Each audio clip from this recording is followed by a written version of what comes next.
Hi, I'm Drew. And I'm Sam. And welcome to Drewling Samantics.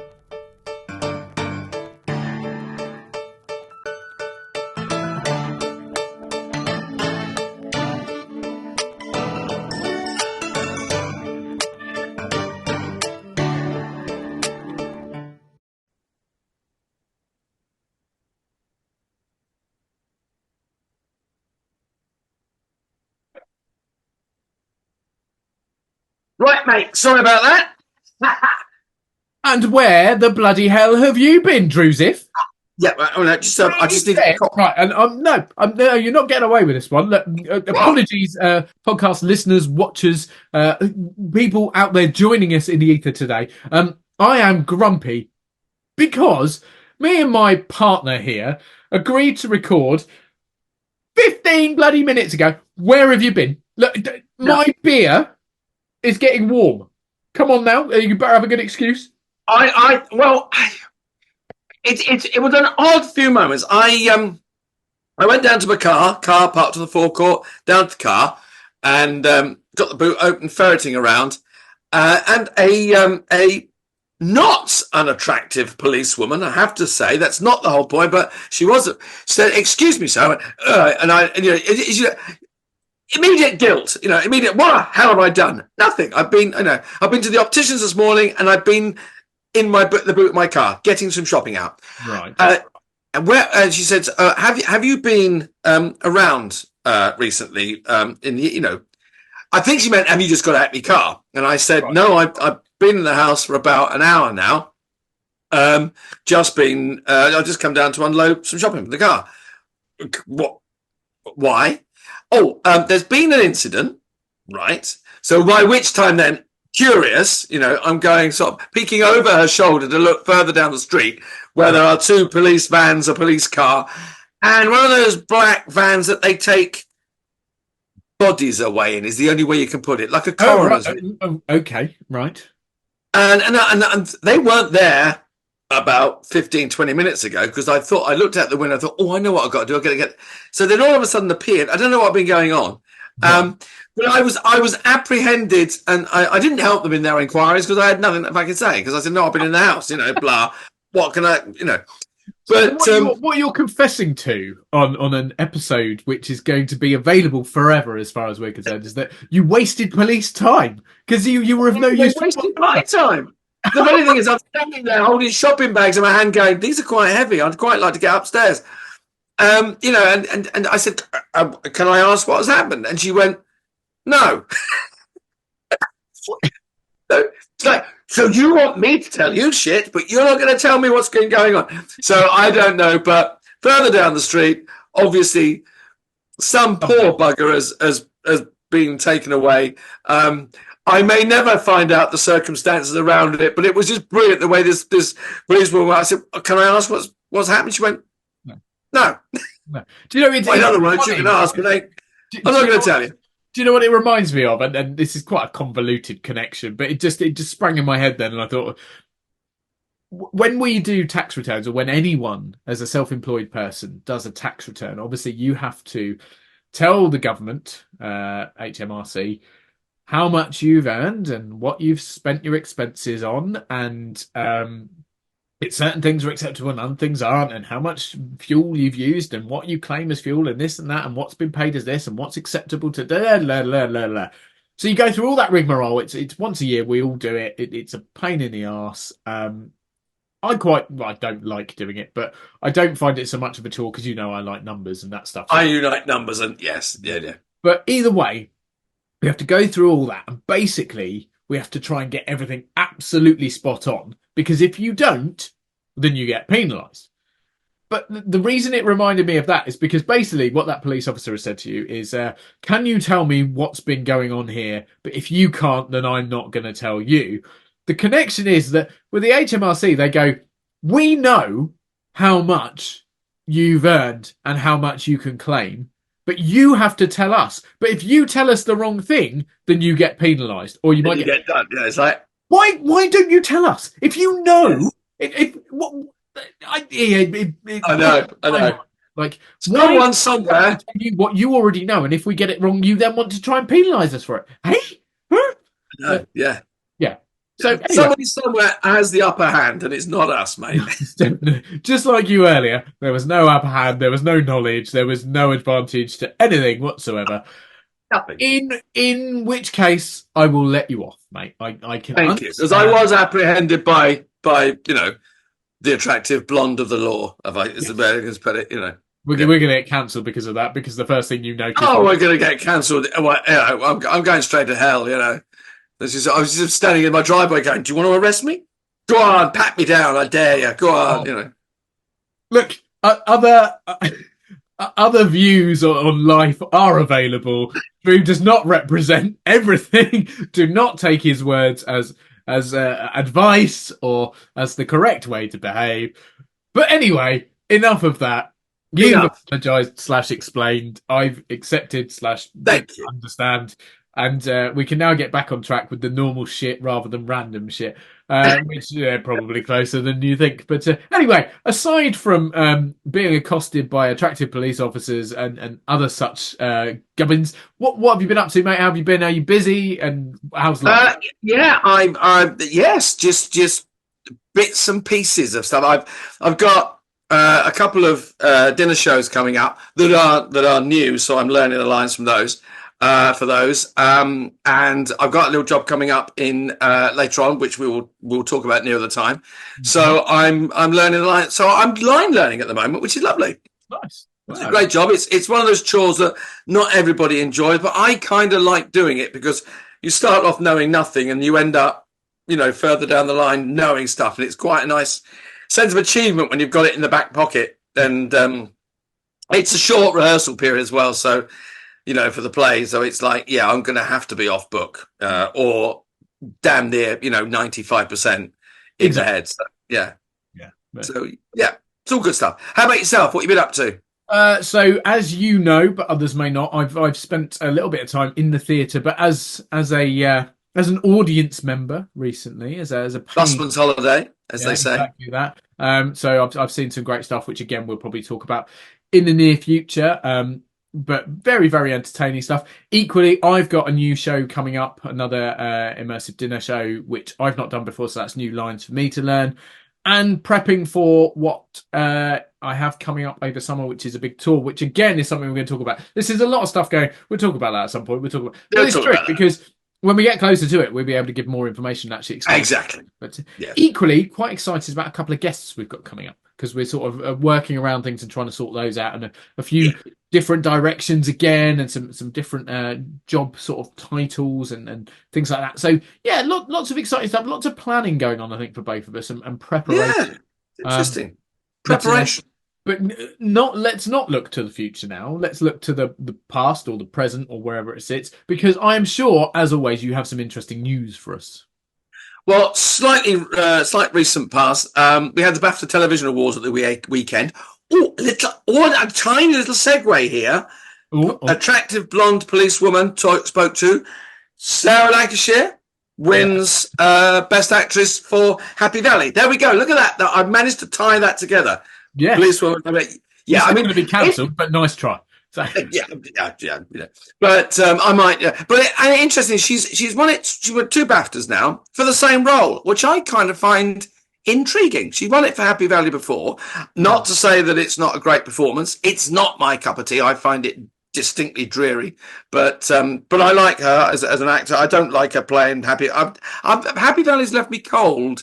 I know that people love it. It's great fans. There are good storylines. And the lines are blurred between good and bad on both sides. So, but it's one of those things that I go, there's not a bunch of actors in this that excite me terribly. Sorry, Sarah, but you don't really excite me in that. She's a good actor. But congrats on your second BAFTA for, trolling out the same old shit for another year, darling. I don't mean that. Christ.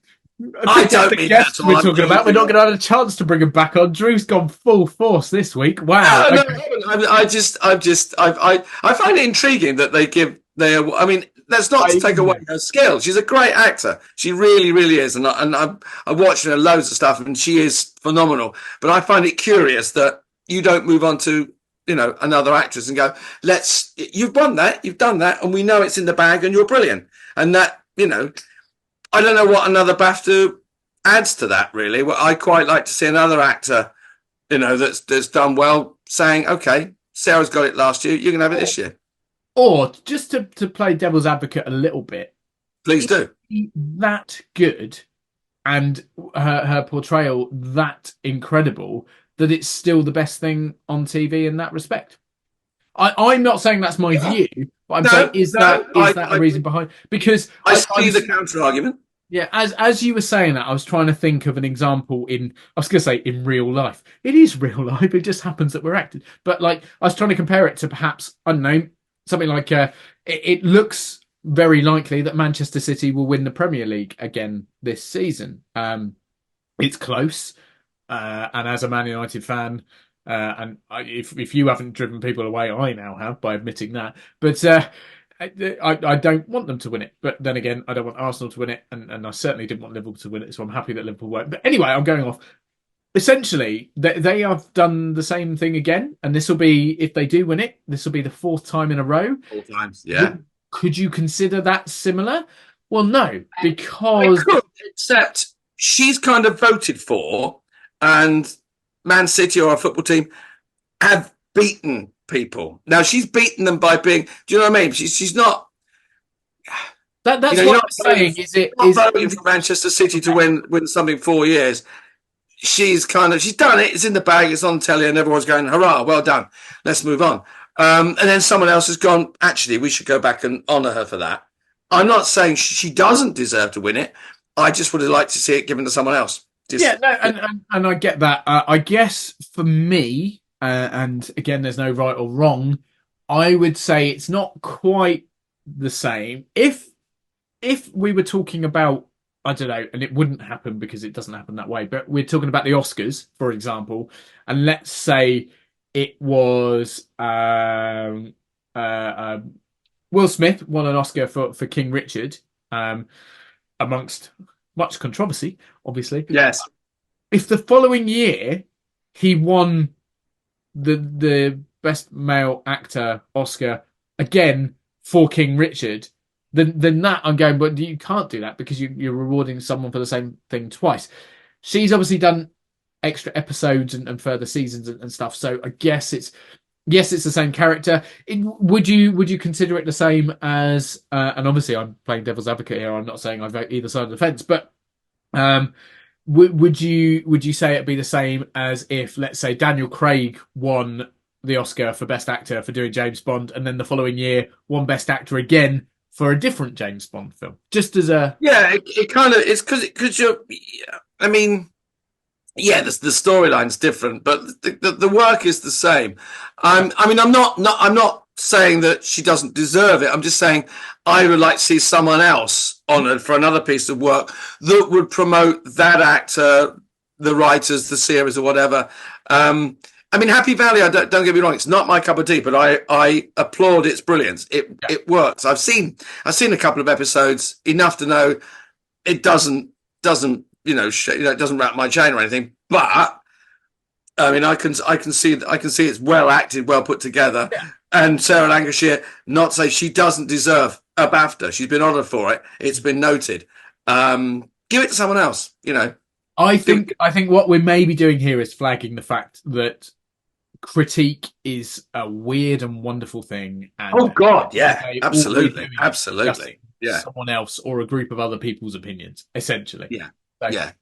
Well, there were some good. I mean, Jasmine Jobson, who won Best Supporting Actor for Top Boy. I mean, that was a cracking series, Top Boy. I mean, and Timothy Spall got his first BAFTA out of all these years. Yes, for Sixth Commandment. I mean, are all these years of punting out amazing? Did you see Sixth Commandment? Sorry, did you see Sixth Commandment? I did, and I loved it. Yeah. It was a hard watch, I found. Tough watch, but really, really, really well acted. Timothy Spall's brilliant. Just it's just fantastic, isn't he? So he was superb in that. Really, really great. But yeah, so congratulations to all the winners. Whether Drew agrees with you winning or not. Anyone. But yes, no. As always, we sit in a privileged position where we get to judge, but not a privileged position where we are not recipients of such prestigious awards. So, can we really make a judgment? No, we bloody can't because we haven't got one. I mean, No. should you be a football pundit if you never won anything as a footballer? Yeah. So, who knows? But We nonetheless, played the game though, mate. I mean, if I ever had the privilege of working with Sarah Lancashire, I would say, yeah, I'm the git that said you shouldn't have won the second one. If you've ever listened to our podcast, sorry, love. Should we just do the scene and I'll bugger off? sorry, what's that? First AD? Why have I got to leave the set? What am I? Sorry. She doesn't want to talk to me. Oh, okay. Yeah, I've been replaced. Okay, understood. Oops. Yeah. No. I'll say it again. She's a superb actor, and it is a good series. It's not my cup of tea. I always like to see other people get honoured for good work if they've done some. Would have been, but hey ho. Who am I? Oh, mate, what is the famous phrase? Opinions are like arseholes. Everyone's got one. So everyone's got one, quite. And when it comes to Drewling Samantics, and very often I talk out my arsehole. Yes. Right, quick, change the subject before we offend anyone else and say anything stupid. What else have you got? Well, we got a couple of very interesting, if not totally unrelated, losses this week. Wonderful director Roger Corman passed away, and I've got to read this because he's a superb director. And I've written down some of the pseudonyms that people have, and these are very much compliments because he's been known as. Sorry, just before you go into it, I have to be honest and say I'm not familiar. The name doesn't necessarily ring a bell. So explain because I recognise his work. I suppose he could be. He's done horror movies, schlock horror movies, shockers. What people I suppose years ago would have called B movies. But what has happened to his films is they have become cult and cult hits. They are superb films and he produced over 300 movies, certainly 50 or so he directed. He directed the original back in 1960, the original Little Shop of Horrors, which he made it for $35,000. Shot it in 2 days on a set that somebody else had finished with. So he borrowed the set, he filmed it for 35 grand, and he shot it in 2 days, and it's still a big cult hit. But he did things like Death Race 2000, which is a fabulous film. Of course, yeah. All these little the House of Usher. What have we got else? And he was The Raven, which is a fantastic old, it's an old horror film thriller.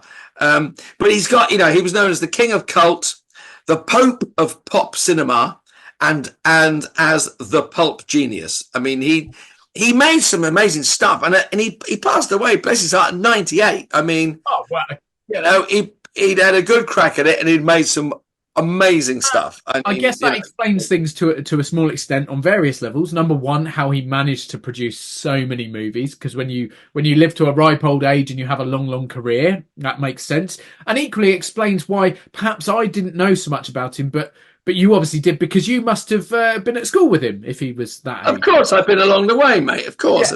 Yeah. So you were probably a couple of years above him in school, right? But yeah. Oh, yeah. Head boy. He was just a prefect. Yeah. Thanks for that. But no. Well, I shall raise a glass to the man who I suddenly know a lot more about and can see why he was so revered. So, the sad loss there. Okay, well, I'm going to throw a name at you now. And some people might know the name. Some people might have made the connection. But an actor called Susan Backlini, American actress. She was an actress and stunt woman, and filmed one of my favourite films. And she filmed an absolutely iconic cinema moment. She shared the screen with Should I say, a participant that you didn't see at that precise moment, but you got to see a lot more of as the film went on. I know. So See, you're starting to lose me now. I was hoping to. Spielberg movie made in 1975 with a big fuck off fish in it. Spielberg 75. Right. Okay.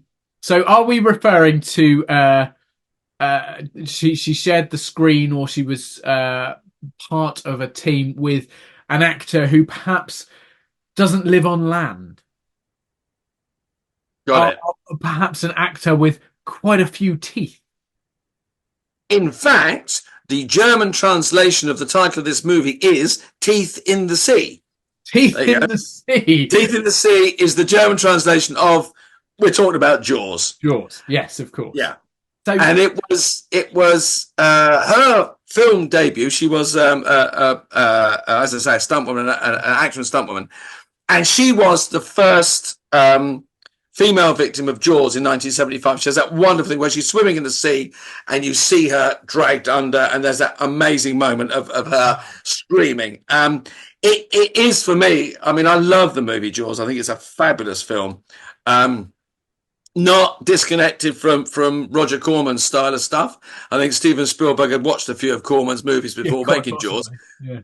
But I mean, that opening sequence in Jaws where you hear that music, you see the death of Chrissy Watkins is the character's name. Chrissy Watkins is swimming in the sea and gets wow. Well. So, I mean, you said iconic, and I certainly can't argue that. I mean, I remember the first time I watched Jaws, and I must have been not very old. I'm thinking maybe 7 or 8 years old. And if my parents are watching right now, apologies, but it was Granddad's fault. I was staying with my grandparents, and I watched Jaws, and he was on the sofa, half asleep, doing the sort of wide open story and half an eye every now and then. Late at night, I shouldn't have been up. I was only very young, but it properly traumatized me. But still, at the same time, I could sort of appreciate, wow, that was a great movie. It was terrifying. Granddad, why did you let me watch it? And I mean, we're talking, but even it's that long ago. I was young, and I remember and I'm going completely off topic here, but they had. Do you remember when you had like a stereo system with a TV? So it was like a big cabinet with a glass front, so you had to open the glass door, and there was the TV at the top, and then sort of like stacks for your radio and your tuners and stuff, and everything was a proper like click button or a real buttons. Click. Yeah. So the TV only had 1, 2, 3, 4 on it. Like, yeah, brilliant, and that is my memory of Jaws, watching it for the first time and being absolutely fucking terrified, but loving it equally. I saw it on the big screen. I managed to sneak in to the cinema and see it as a teenager. I was about 16 at the time when I saw it, I think. Oh. And I went to see it, and well, I mean, we'd all sneaked in. I mean, they let us in. It was, and we were all sitting in the cinema going, "Oh my god!" There was a lot of gore. Yes. But I mean, that shark on a big screen is superb. The scene with where it's on board the boat and chomping. Spoiler alert! Chomping through. I think at this point, if anyone doesn't know what happens in Jaws, if no one don't, yeah, exactly. It's like going, are you going to watch the Titanic? Spoiler alert, it sinks. I think we probably all knew that. But yeah. No, so, well, an iconic moment, an iconic lady, another raise of the glass to someone taken, I'd say too soon. I believe she would, in which case she was probably quite elderly when she... I believe she was in her 70s. So, well, Susan, thank you for everything you did for us, both of you. So again, wonderful actors will be remembered. Actors, directors, producers, etc. Remembered for all the right reasons. Now, see, interestingly, I'm not going to steal your thunder, but we obviously chat outside of the podcast. There is no hiding that, and I know something that you want to discuss today because you messaged me about this subject, and we are going to go on to it. And it's interesting because we're almost sort of linked to it by talking about Jaws, because you just said there you were shocked because you were a teenager, you were in the cinema, and you were watching something where there was excuse me, excessive amounts of blood and guts and gore and trauma and danger and what do they call, what's the word they use? Peril is the word that's used, isn't That's it? what. Yes, yes. Now, before you went to see that, Drew, were there signs up saying, warning, this film contains peril and danger and teeth and jaws and blood and blah? Not. I mean, we'd heard about it word of mouth, but I mean, the only warning we really had was the certification. Yes. And I think it was 16 and over, whatever it was at that time. So we knew that what we were seeing contained, gore, basically, Yes. blood and gore and tension and peril. So we knew that much. But there were no other warnings. No. Really given, And the reason I ask this is because, and I am going to let you take the reins because I know this is something that particularly you wanted to talk about, not because it's affected you more than me, but because it's something that you were reading up on. And yeah, I quite close an article. Yeah. Is because there's been a bit in the media recently, and certainly in the world of theatre, talking about warnings before performances. And making people aware of certain things. And I think we're approaching a point again where we see it lots across every subject matter and every vocation and every aspect of life, where are we becoming almost like a bubble wrap society, mollycoddling and I don't know. I'm going to talk myself into a corner. You kind of explain to everyone listening and watching why we're going this route. So, well, how it came about is that I was reading a couple of articles that would come out and Judi Dench was being interviewed. I believe it was the Radio Times. I might not. I read the article out of context, but she was told that in the theatre, more recently, that people are being given content warnings, trigger warnings, that what they may see contains, I don't quite know how it's worded in some, but it contains violence, upsetting scenes, or whatever. Now we get those, but if you're on Netflix, other streaming channels are available. If you're on Netflix, you see it, and it says in the corner contains, mild violence, blood, gore, nudity, whatever, sex scenes or whatever, it's there. And there is an age thing, 18, whatever, plus, whatever. Those warnings. So you can pretty much work out whether you want to see it, whether you want children or people of a certain age to see it. So you can work that out. Now, this is becoming prevalent in the theatre, that people are warned beforehand.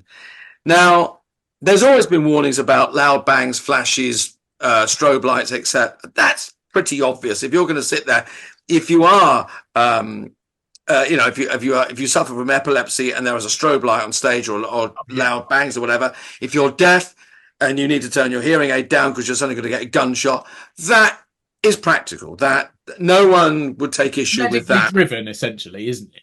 That is.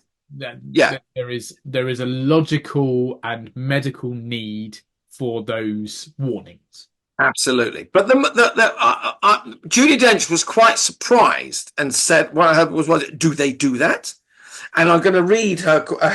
She was surprised that you get this. And she said, what did she say? That how it's brilliant. She said, do they do that? My God, it must be a pretty long trigger warning before King Lear or Titus Andronicus. Obviously, if that, for me, one thing that says an awful lot about, because she goes straight for the Shakespeare, a woman of class and and classical performance, is going to go for the straights, But also, if you know King Lear, people have their eyes pushed out and they're stabbed and they're thrown off a cliffs. And Titus Andronicus, well, pies are baked and people die horribly. Yeah, but do you need that if you're going to a Shakespeare play? Are you going to be? I don't know. I still think the power of theatre is that you sit in that room with all these people, and sometimes you can work it out by the title. I mean, do we need it? Do we really? Are we not taking away what theatre is all about? I think, in so much as If you're in a cinema, I think we're edging towards perhaps the wrong side of these things. That doesn't mean that I necessarily disagree with these warnings. I guess what we're looking at is progression, but perhaps not necessarily for the right reasons. So, as you rightly pointed out, in days gone, back in medieval times or whenever you grew up, you used to have a certificate on a movie. You still have certificates on movies, but they kind of used to be the be all and end all. So it's like, if it's a 12, for example, well, you know there might be a little bit of nudity, there might be a little bit of this, but it's basically suitable for someone of the age of 12. Big blanket, kind of throw over it. If it's PG, mum and dad should probably be there with little kiddies, but the rest of them will be fine.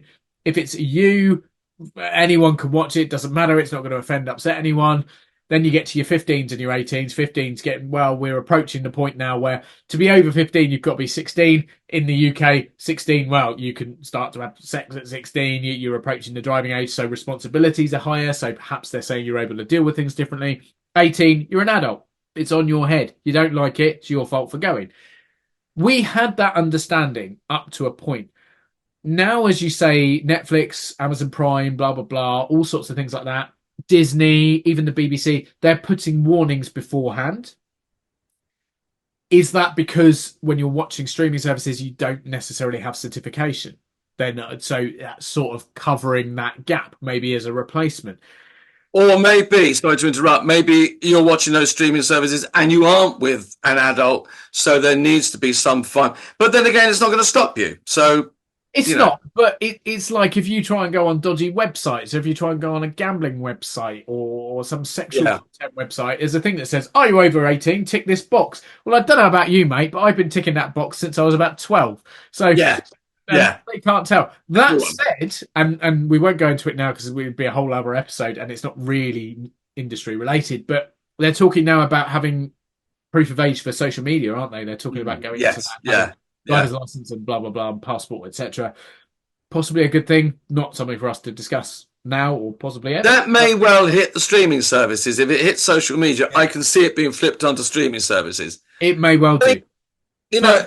Yeah. So this is the thing. So with theatre, I guess I completely see your side of things where you're going, if you're going to see it, surely you know it. And we've talked about before comedians, haven't we? Like, you don't go along to Frankie Boyle, Jimmy Carr, people like that, shock comedians, and then go, oh my God, they've used foul words or they've talked about like really offensive. But that's what they do. So I'm sorry, but if you don't like it, the fault is back on you for not doing your research properly. With theatre, yes, to an extent, most people who will go see something Shakespeare related, based, or an actual Shakespeare play, probably have knowledge of that play, if not of some of his work, so understand how he wrote and some of the content that would be there. If you are going, and I've done this, and obviously I'm in the industry, so I have a fairly good knowledge of most things theatre. But if you go to somewhere like Theatre Tix Box Office or the ones on the high street in London, where you can get cheap theatre tickets because you buy on the day and they've got deals and blah, blah, blah, you can go and see something that you know nothing about, but because it's a good deal, because it's a last minute opportunity. If you don't know what that's about, should you not be entitled to a bit of a warning? And again, I am not siding either way with this. Should it be on you to do research? Because I would argue, and this is me personally, I don't want to research something because I don't want spoiler alerts and I don't want to know quite often. So obviously, you know, my main game is musical theatre. That's what I love the most. If you get in my car, you're going to be surrounded by musical theatre on repeat. But if I can at all help it, will not listen to a soundtrack of a show that I've not seen, because I want the opportunity to hear that soundtrack for the first time done live by the performers watching the performance in context. I know that's slightly away from where we're going here, but I personally have been to see shows and have not researched them at all because I want to... it's almost like a challenge to them. Right, make this story make sense to me so I completely understand it with no prior knowledge. Yeah.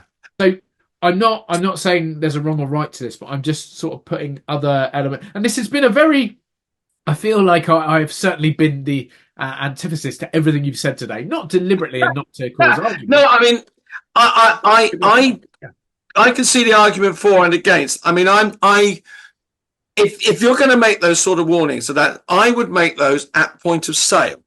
So you are. If I walked into a theatre and I saw, this show contains whatever, I would probably go, "Oh, well, I'm going to see it." Some people might go because of that, but I don't think anyone's going to walk out of a theatre. Very rarely will walk out of a theatre because it says, does that diminish the power of the play or of the show you're going to see? That for me is interesting. I would like to, if I've got a particularly powerful or shocking piece that is there to be powerful and to shock you and to manipulate its audience, well, not manipulate, but affect its audience in a certain way. If I felt compelled to make a warning by legislation, I would feel really cheated and upset. If I were the writer or producer, because I go, no, it's got to be there. And, I think, are we getting a bit soft going to it? Are we pandering to people? Yes. Is it altogether a bad thing? It depends how it's done. Because otherwise it could end up a little bit like censorship. If it starts to affect what people write and put out, for me, it's bad. It's bad news. So I come down on the side of I can see it, but I don't. If the sign's over there when I to my right when I go in a building, I'm going to look away. I don't want to warn me that there's a warning sign because I don't want to read it. I'm going to draw an end to this debate. And I know we don't normally do it, but I'm going to say I would really love it if we had people contact us and tell us what they think. Yes. I think this is a great one. So, yes, we no longer debate between ourselves. We'd love to hear your opinions on this. You've heard our sort of sides of it. There are so many other ways we could look at it as well. But for now, I think this is a perfect way to end this episode. We've got a fabulous guest joining us next week. Looking forward to that. And equally, if we have time over the next couple of weeks, and hopefully we'll have plenty of them, we'll discuss this a little bit further and some of the opinions of our listeners, watchers, subscribers, fans, etc. So how about that for an ending? A bit of a cliffhanger. Beautifully wound up, Sam. Beautifully done, mate. So well done. Cheers to you, mate. Cheers to you. Everyone else listening. Cheers to all the BAFTA winners. Cheers to the families of the sad losses. Cheers to all. We'll see you next time with a guest, and we'll talk about some of these things a little bit further in the future. See you done, mate. Next time. Take care, everyone. Cheers. See you later.